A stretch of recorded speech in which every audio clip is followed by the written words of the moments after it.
I'd also like to recognize the sponsors of the House companion legislation to the Lake Tahoe Restoration and Reauthorization Act we are considering today, including Representatives Amadei, Duarte, and Kiley. I have had the pleasure of visiting Lake Tahoe in the past and have seen firsthand the phenomenal work taking place there.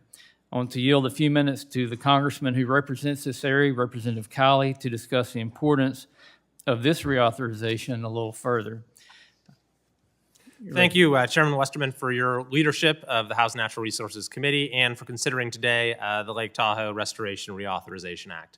As the congressman who represents the entire California side of Lake Tahoe, this bill is of the highest importance to my constituents, as well as to the states of California and Nevada. But more than that, Lake Tahoe is a national treasure.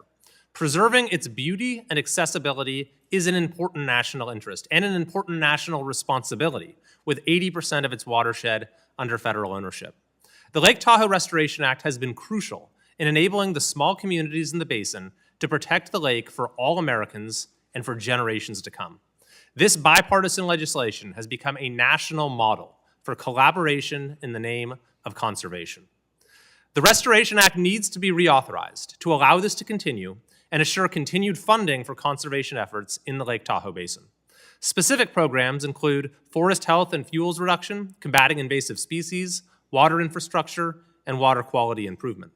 As one example, the forest health treatments enabled by the Act serve as a model of effective forest management, and they proved crucial in stopping the devastating Calder Fire of 2021 from becoming an even more catastrophic event, saving the city of South Lake Tahoe. But much more work remains to restore the areas burned by the Calder Fire and to reach the goal of 9,000 acres treated. Beyond forest health, the restoration efforts enabled by the Act are working. In 2023, Lake Tahoe achieved its highest clarity since the 1980s.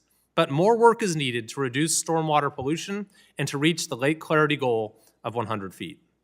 Reauthorizing the Lake Tahoe Restoration Act will be a key accomplishment of this Congress. It is of tremendous importance to the residents of the basin and will be a benefit to all Americans. Thank you, Mr. Chairman, for bringing this bill up for consideration, and I yield back. Thank you, Representative Kiley, and for your leadership on this important bill. I appreciate you bringing this to the committee's attention and for your fierce advocacy on behalf of the Lake Tahoe Basin, which is an absolutely beautiful place. With that, I would like to thank the witnesses for being with us today, and I yield back the balance of my time.